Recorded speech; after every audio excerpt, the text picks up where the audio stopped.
आदरणीय अध्यक्ष जी, इस साल बजट में हमने डीप टेक के डोमेन को में इन्वेस्टमेंट की बात की है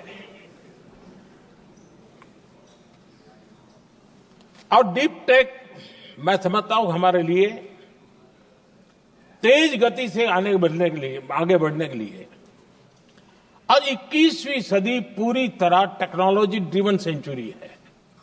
ऐसे में हमारे लिए आवश्यक है कि भारत डीप टेक के क्षेत्र में बहुत तेजी से आगे बढ़े। आदरणीय अध्यक्ष जी,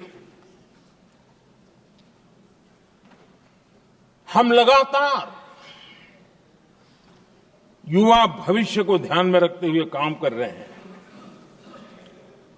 लेकिन कुछ दल हैं जो लगातार युवाओं के साथ धोखा कर रहे हैं, उन्हें धोखा दे रहे हैं।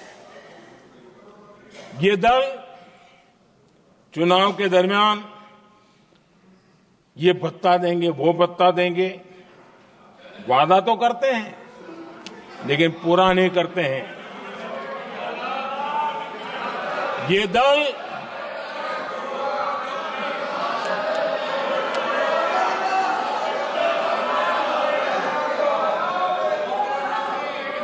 प्लीज माननीय सदस्य गरिमा प्रतिष्ठा बनाए रखें। भारत की संसद में आप प्लीज बैठे बैठे टिप्पणी नहीं करें और नए माननीय सदस्य बैठे बैठे टिप्पणी कर रहे हैं। आदरणीय अध्यक्ष जी, ये दल युवाओं के भविष्य पर आपदा बनकर गिरे हुए हैं।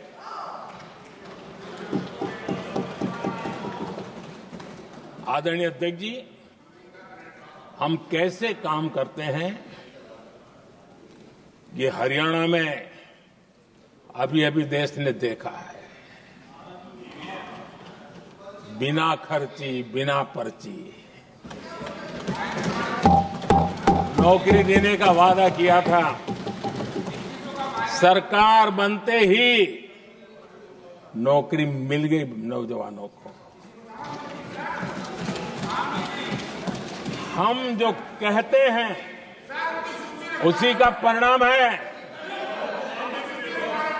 आदरणीय अध्यक्ष जी, हरियाणा में तीसरी बार भव्य विजय और हरियाणा में के इतिहास में तीसरी बार विजय, ये अपने आप में ऐतिहासिक घटना है।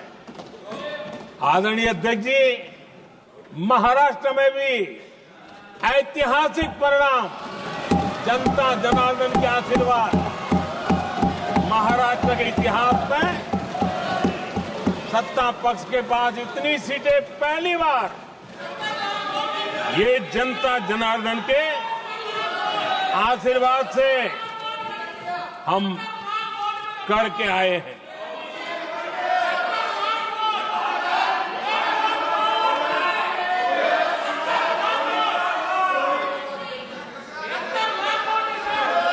कुछ समझते हैं आदरणीय अध्यक्ष जी, कल जवाब दिया था ना आपको। चलिए। आदरणीय राष्ट्रपति जी ने अपने अभिभाषण में हमारे संविधान के 75 वर्ष होने पर भी विस्तार से चर्चा की है। आदरणीय अध्यक्ष जी, संविधान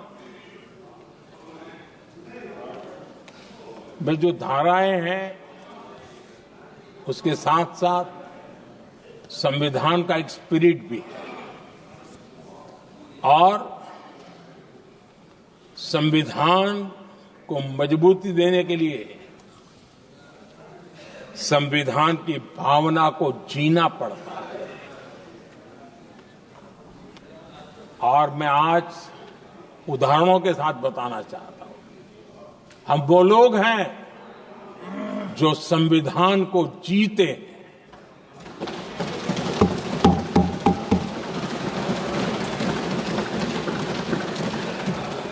आदरणीय अध्यक्ष महोदय, हमारे यहां ये बात सही है, परंपरा है कि राष्ट्रपति जी जब उद्बोधन करते हैं तो उस सरकार के उस साल के कार्यकाल का ब्यौरा देते हैं।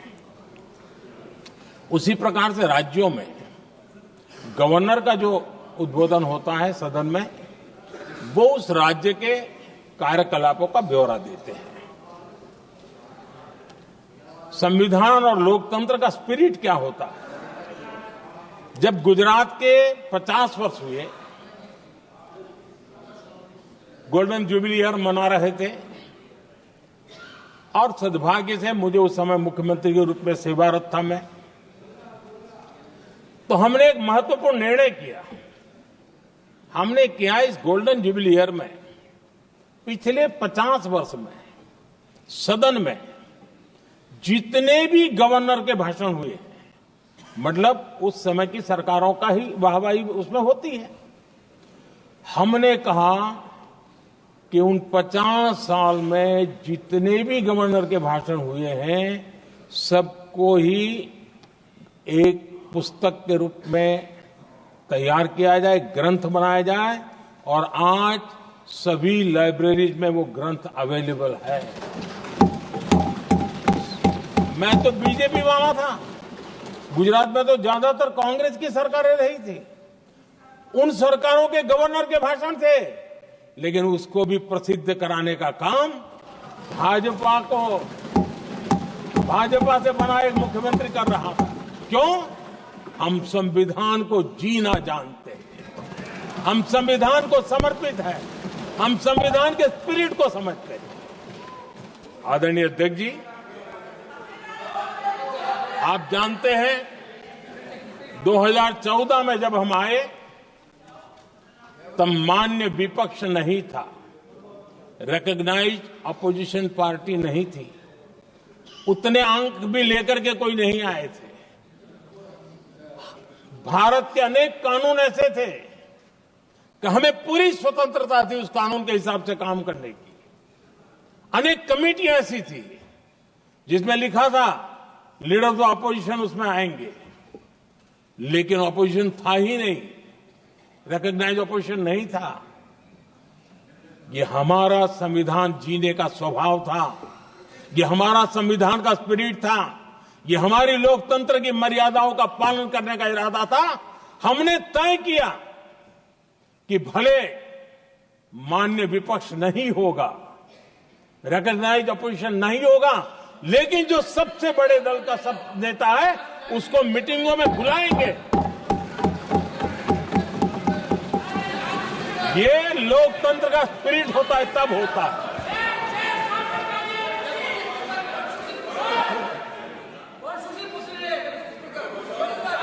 चुनाव आयोग की कमेटियां, आदरणीय अध्यक्ष जी, पहले तो प्रधानमंत्री फाइल करके निकालते थे। ये हम हैं जिसने ऑपोजिशन के लीडर को भी उस कमेटी में बिठाया है।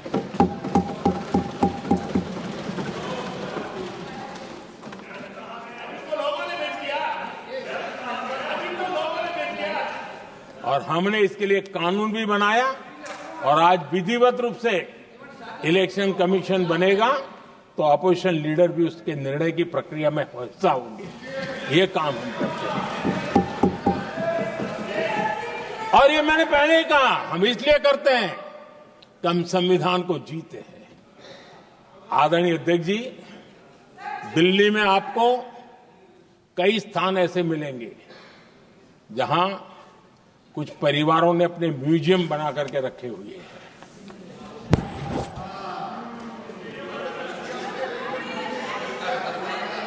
जनता जनार्दन के पैसों से काम हो रहा है। लोकतंत्र का स्पिरिट क्या होता है, संविधान को जीना किसको कहते हैं। हमने पीएम म्यूजियम बनाया और देश के पहले से लेकर के मेरे पूर्व तक के सभी प्रधानमंत्रियों के जीवन को और उनके कार्य को उस पीएम म्यूजियम बनाया गया है। और मैं तो चाहूंगा कि पीएम म्यूजियम में जो जो महापुरुष हैं, उनके परिवारजनों ने समय निकाल करके उस म्यूजियम को देखना चाहिए और उसमें कुछ जोड़ने के लगता है तो सरकार का ध्यान आकर्षित करना चाहिए ताकि वो म्यूजियम समृद्ध हो और देश के बालकों को प्रेरणा दे।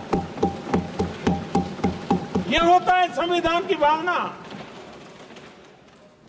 अपने लिए तो सब करते हैं, खुद के लिए जीने वालों की जमात बहुत छोटी नहीं है। संविधान के लिए जीने वाले यहां बैठे हैं।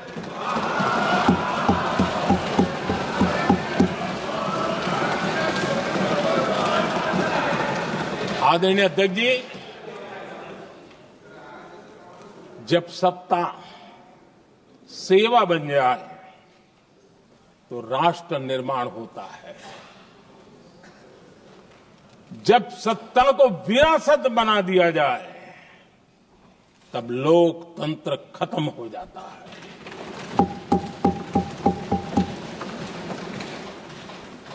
आदरणीय अध्यक्ष जी, हम संविधान की भावना को लेकर के चलते हैं। हम जहर की राजनीति नहीं करते हैं।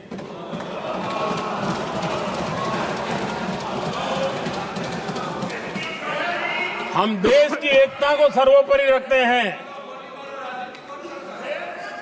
और इसलिए सरदार वल्लभ भाई पटेल का दुनिया का सबसे ऊंचा स्टैच्यू बनाते हैं और स्टैच्यू ऑफ यूनिटी देश को जोड़ने का जिस महापुरुष ने काम किया उसका हम स्मरण करते हैं। और वो भाजपा के नहीं थे, वो जनसंघ के नहीं थे। हम संविधान को जीते हैं, इसलिए इस सोच से आगे बढ़ते हैं।